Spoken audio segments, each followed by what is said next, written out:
السلام علیکم ورحمۃ اللہ۔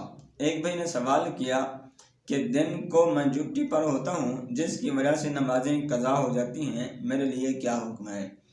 اس سوال کا جواب یہ ہے کہ بغیر عذر شرعی نمازوں کو قضا کر دینا یہ بہت سخت گناہ ہے، اور کسی بھی کام کی وجہ سے نمازوں کو قضا کر دینا یہ شرعی عذر نہیں ہے۔ اس صورت میں آپ گناہ گار ہوں گے، اور قضا کی ہوئی نمازوں کو ادا کرنا پڑھنا فرض ہے ابھی، اور ساتھ میں سچے دل سے توبہ و استغفار کرنا بھی لازم اور ضروری ہے۔ توبہ و استغفار بھی اس وقت صحیح مانی جائے گی جب قضا کی ہوئی نمازوں کو ادا کر کے توبہ و استغفار کرے گا۔ ہاں، اگر قضا کی ہوئی نمازیں تو نہیں پڑھتا لیکن توبہ و استغفار کرتا ہے تو اس صورت میں اس کی توبہ صحیح نہیں ہوگی، توبہ صحیح نہیں مانی جائے گی۔